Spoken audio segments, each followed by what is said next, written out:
ನಮಸ್ಕಾರ. ಆತ್ಮೀಯ ಯೂಟ್ಯೂಬ್ ವಾಹಿನಿಯ ವೀಕ್ಷಕರಿಗೆ ವಾಸ್ತು ವಿಶ್ವರೂಪ ಯೂಟ್ಯೂಬ್ ಚಾನಲ್ಗೆ ತಮಗೆಲ್ಲರಿಗೂ ಆತ್ಮೀಯ ಸ್ವಾಗತ.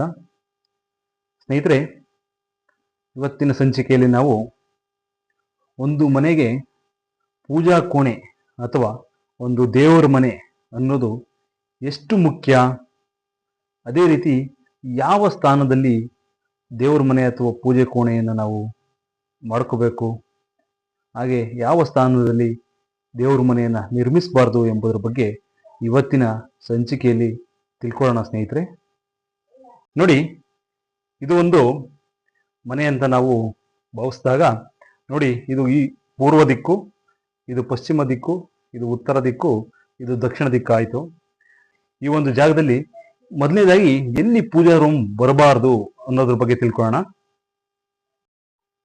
ನೋಡಿ, ಇದು ಈ ಒಂದು ಮನೆಯ ಬ್ರಹ್ಮಸ್ಥಾನ. ಬ್ರಹ್ಮಸ್ಥಾನದಲ್ಲಿ ಕೆಲವರು ಏನ್ ಮಾಡ್ತಾರೆ ಅಂತಂದ್ರೆ ಪೂಜಾ ರೂಮ್ ಅನ್ನ ಪ್ರತಿಷ್ಠಾಪಿಸ್ಕೊಂಡ್ಬಿಟ್ಟಿರ್ತಾರೆ. ನೋಡಿ, ಸುತ್ತಲೇ ಈ ಕಡೆ ಎಲ್ಲ ರೂಮ್ ಅನ್ನೆಲ್ಲ ಮಾಡ್ಕೊಂಡು ಈ ಒಂದು ಜಾಗದಲ್ಲಿ ಏನಿದೆ ಬ್ರಹ್ಮಸ್ಥಾನ ಜಾಗದಲ್ಲಿ, ಈ ಜಾಗದಲ್ಲಿ ಒಂದು ಪೂಜಾ ರೂಮ್ ಅನ್ನ ಮಾಡ್ಕೊಂಡಿರ್ತಾರೆ. ಈ ಬ್ರಹ್ಮಸ್ಥಾನದಲ್ಲಿ ಪೂಜಾ ರೂಮ್ ಎಲ್ಲ ಯಾವುದೇ ರೀತಿಯ ಗೋಡೆಗಳಾಗಲಿ, ಕಾಲಂ ಆಗಲಿ, ಯಾವುದೇ ರೀತಿಯಾದ ಒಂದು ಅಡೆತಡೆಗಳು ಕೂಡ ಈ ಒಂದು ಬ್ರಹ್ಮಸ್ಥಾನದಲ್ಲಿ ಬರಬಾರ್ದು. ಆ ಒಂದು ಬ್ರಹ್ಮಸ್ಥಾನ ಯಾವಾಗಲೂ ಸಹ, ಒಂದು ಮನೆಯ ಬ್ರಹ್ಮಸ್ಥಾನ ಯಾವಾಗಲೂ ಸಹ ಖಾಲಿ ಇರಬೇಕು, ಜಾಗ ಯಾವತ್ತೂ ಸಹ ಖಾಲಿ ಇರಬೇಕು. ಹಾಗಾಗಿ ಈ ರೀತಿ ಕೆಲವರು ಬ್ರಹ್ಮಸ್ಥಾನದಲ್ಲಿ ಪೂಜಾ ರೂಮನ್ನು ನಿರ್ಮಿಸ್ಕೊಂತಾರೆ. ಇದನ್ನು ಸಹ ಮಾಡಬಾರ್ದು.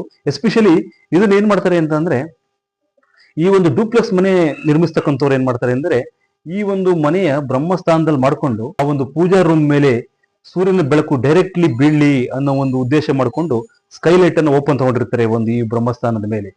ಈ ಮೊದಲನೇದಾಗಿ ಸ್ಕೈಲೈಟ್ ಬೇಕಾದ್ರೆ ಇಟ್ಕೋಬಹುದು, ಸ್ಕೈಲೈಟ್ ಅನ್ನು ಬ್ರಹ್ಮಸ್ಥಾನದಲ್ಲಿ ಇಟ್ಕೋಬಹುದು. ಆದ್ರೆ ಬ್ರಹ್ಮಸ್ಥಾನದಲ್ಲಿ ಪೂಜಾ ರೂಮ್ ಅನ್ನ ನಾವು ಇಟ್ಕೊಳ್ಳೋ ಹಾಗಿಲ್ಲ. ಬ್ರಹ್ಮಸ್ಥಾನ ಯಾವತ್ತೂ ಸಹ ಖಾಲಿ ಇರಬೇಕು. ಜೊತೆಗೆ ಈ ಬ್ರಹ್ಮಸ್ಥಾನದ ಮೇಲೆ ಸ್ಕೈಲೈಟ್ ಅನ್ನು ಇಟ್ಕೊಂಡು ಯಾವ ಒಂದು ಸೂರ್ಯನ ಬೆಳಕು ಮನೆಯೊಳಗೆ ಬೀಳೋ ತರ ಬೇಕಾದ್ರೆ ಅವರು ಒಂದು ವ್ಯವಸ್ಥೆಯನ್ನ ಮಾಡ್ಕೋಬಹುದಾಗಿದೆ.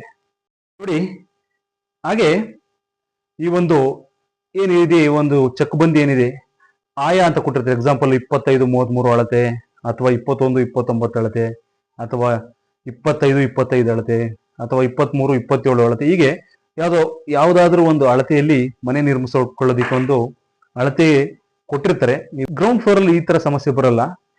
ಈ ಒಂದು ಫಸ್ಟ್ ಫ್ಲೋರ್ಗೆ ಹೋದಂತೆ ಏನಾಗ್ತದೆ ಅಂತಂದ್ರೆ, ಈ ಒಂದು ಪೂಜಾ ರೂಮ್ ಯಾವ ರೀತಿ ಮಾಡ್ಕೊಂತಾರೆ ಅಂತಂದ್ರೆ, ನೋಡಿ, ಇಲ್ಲಿಂದ ಮೆಟ್ಲು ಈ ಕಡೆಯಿಂದ ಬರೋ ತರ ಮಾಡ್ಕೊಂಡು, ಇಲ್ಲಿಂದ ಮೆಟ್ಲು ಬರೋ ತರ ಮಾಡ್ಕೊಂಡು, ನೋಡಿ ಇಲ್ಲಿ ಓಪನ್ ತಗೊಂತಾರೆ. ಇಲ್ಲಿ ಬಾಗಿಲು ಮೇನ್ ಡೋರ್ನ ಇಟ್ಕೊಂತಾರೆ. ಈ ಜಾಗದಲ್ಲಿ ಮೇನ್ ಡೋರ್ನ ಇಟ್ಕೊಂಡು ಇಲ್ಲಿ ಒಳಗೆ ಆಕ್ಸೆಸ್ ಆಗೋ ತರ ಇಟ್ಕೊಂಡು, ಇಲ್ಲಿಂದ ನೋಡಿ ಈಶಾನ್ಯದಲ್ಲಿ ಏನ್ ಮಾಡ್ತಾರೆ ಅಂತಂದ್ರೆ, ಈ ಆಯ ಇರೋದು ನೋಡಿ ಇಲ್ಲಿಂದ ಇಲ್ಲಿಗೆ ಎಂಡಾಗಿ ಇಲ್ಲಿಗೆ ಇಷ್ಟೇ ಇತ್ತು ಆಯ. ಈ ಒಂದು ಮನೆಯ ಆಯ ಏನಿತ್ತು, ಅಳತೆ ಇಷ್ಟೇ ಇತ್ತು.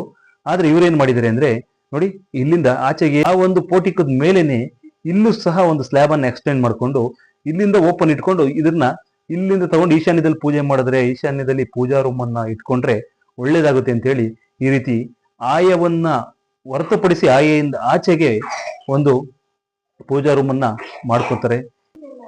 ನೋಡಿ, ಈ ರೀತಿನೂ ಸಹ ಈಶಾನ್ಯವನ್ನ ಎಕ್ಸ್ಟೆನ್ಷನ್ ತಗೊಂಡು ಇಲ್ಲಿ ಪೂಜಾ ರೂಮ್ ಅನ್ನ ಮಾಡ್ಕೊಂಡಿರ್ತಾರಲ್ವಾ, ಇದು ಸಹ, ಇದರಿಂದನೂ ಸಹ ಮನೆಗೆ ದೈವ ಬಲ ಅನ್ನೋದು ಸಿಗೋದಿಲ್ಲ. ಹಾಗಾಗಿ ಇದನ್ನು ಈ ರೀತಿಯೂ ಸಹ ಒಂದು ಪೂಜಾ ರೂಮ್ ಅನ್ನ ಒಂದು ಮನೆಗೆ ಮಾಡ್ಕೋಬಾರ್ದು. ಇದು ಸಹ ವಾಸ್ತುಬದ್ಧವಾಗಿಲ್ಲ. ಈ ರೀತಿ ಪೂಜಾ ರೂಮ್ ಅನ್ನ ನಿರ್ಮಿಸ್ಕೋಬಾರ್ದು. ನೋಡಿ ಸ್ನೇಹಿತರೆ, ಹಾಗಾದ್ರೆ ಇವತ್ತಿನ ಸಂಚಿಕೆಯಲ್ಲಿ ನಾವು ಒಂದು ದೇವರ ಮನೆ ಅಥವಾ ಪೂಜಾ ಕೋಣೆ ಅಥವಾ ಪೂಜಾ ರೂಮ್ ಅನ್ನ ಒಂದು ಮನೆಯಲ್ಲಿ ಯಾವ ರೀತಿ, ಎಲ್ಲಿ, ಯಾವ ಸ್ಥಳದಲ್ಲಿ ನಿರ್ಮಿಸ್ಕೋಬಾರ್ದು ಅನ್ನೋದ್ರ ಬಗ್ಗೆ, ಯಾವ ಸ್ಥಳದಲ್ಲಿ ನಿರ್ಮಿಸ್ಕೊಂಡ್ರೆ ದೈವ ಬಲ ಎಂಬುದು ಸಿಗೋದಿಲ್ಲ ಎಂಬುದರ ಬಗ್ಗೆ ಇವತ್ತಿನ ಸಂಚಿಕೆಯಲ್ಲಿ ನಾವು ತಿಳ್ಕೊಂಡಿದ್ದೀವಿ ಸ್ನೇಹಿತರೆ.